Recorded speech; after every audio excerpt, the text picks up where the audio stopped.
ఆ ఊర్లో వడ్ల కొనుగోలు కేంద్రం లేకపోవడంతో పండించిన పంటను ఎక్కడ పోయాలో తెలియక రైతులు అవస్థలు పడుతున్నారు. ఇదిలా ఉండగా my village show fame Gangavva తన స్వగ్రామైన మల్యాల మండలం లంబాడిపల్లిలో ఐకేపీ కొనుగోలు కేంద్రం స్థలం కేటాయించాలని గ్రామస్తులతో కలిసి సోమవారం ప్రజాభవన్లో కలెక్టర్ కు వినతి పత్రం అందజేసింది. శాశ్వత స్థలం లేక పంట సమయంలో వేరువేరు ప్రాంతాల్లో తాత్కాలిక కేంద్రాలను ఏర్పాటు చేసుకుంటున్నట్లు పేర్కొన్నారు. దీనివల్ల ధాన్యం సేకరణలో గందరగోళం ఏర్పడమే కాకుండా సౌకర్యాలు కూడా లేకుండా రైతులు ఇబ్బంది పడుతున్నారని, కొనుగోలు కేంద్రం ఏర్పాటైతే మహిళా సంఘాల సభ్యులకు ఉపాధి దొరికి వారు ఆర్థికంగా అభివృద్ధి చెందుతారని తెలిపారు. ప్రభుత్వ స్థలం కేటాయిస్తే ప్రభుత్వంపై ఎటువంటి ఆర్థిక భారం పడకుండా తమ గ్రామ రైతులు, రైతు మిత్ర సంఘాలు, కుల సంఘాల సహకారంతో స్వచ్ఛంగా నిధులు సమకూర్చుకుని అభివృద్ధి చేసుకోవడానికి తాము సిద్ధంగా ఉన్నట్లు వినతి పత్రంలో ఆమె పేర్కొన్నారు.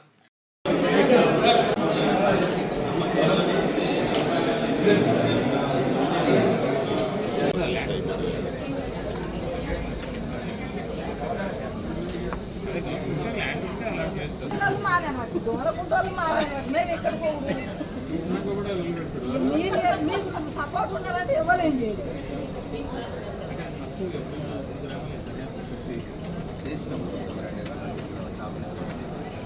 పొలాలలో వరకు అది మొత్తం రావాలి.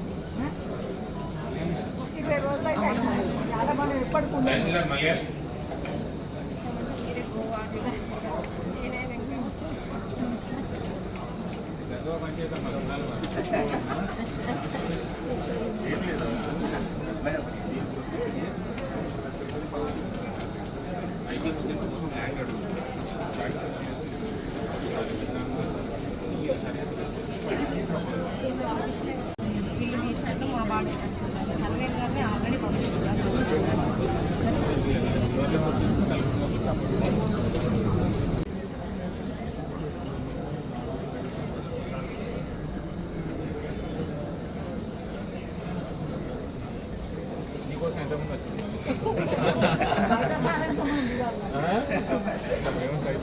గంగావతి మరి సమస్య పరిష్కారం అవుతుందా?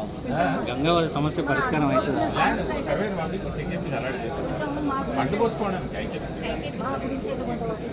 చెప్పినా కదమ్మా, ఎంఆర్ఓ చెప్పినా కదా, అందరికీ నాకు ఒక్కదానికి కాదు. వారం రోజుల్లో సెట్ చేయాలి.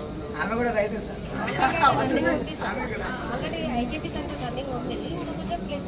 అంతే సార్. నమస్కారం, నేను మీ గంగవ్వను. జగిత్యాల జిల్లా మల్యాల మండలం లంబాడిపల్లెకు తాటిపల్లి నుండి గొమ్మలకుంటుంది.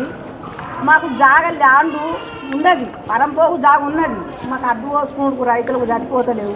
పొలాలలో పోసుకుంటే ములకలు వస్తున్నాయి, 40 సంచులు ఖరాబ్ అవుతున్నాయి. మిల్లుకు పోతే లారీలలో కడి ఎత్తుండ్రు. నేను కష్టపడి సంపాదించుకున్నట్లకు ఆడ కొంత మాకు జాగ కావాలని మేము కలెక్టర్ ఆఫీసులోకి వచ్చాము. మీ అందరికీ దయ. సారు నువ్వు వచ్చినావు కదా గంగవని, పర్వాలేదు, వారం రోజులు నీకు జాగా దొరుకుతుందని చెప్పి. ఓకే. నమస్కారం. లంబడిపల్లి మా రైతులకు ఐకేపీ కేంద్రానికి సంబంధించినది ల్యాండ్ ఇష్యూ వచ్చింది మాకు. అంటే పరంపోగు ఒక 100 నుంచి 150 ఎకరాలు తాటిపల్లి పరంపోగు ఉన్నది గుట్టకు. దాని పక్కన మాకు కూడా గుట్ట ఉన్నది. కాబట్టి తాటిపల్లిలో వచ్చి మాది ఉంది అంటారు. మాకు జాగా సరిపోవట్లేదని ఐకేపీ కేంద్రానికి వడ్లు పోసుకోవడానికి మాట్లాడడానికి వచ్చినాం సార్. ప్రజావాణి దరఖాస్తు ఇచ్చినాం.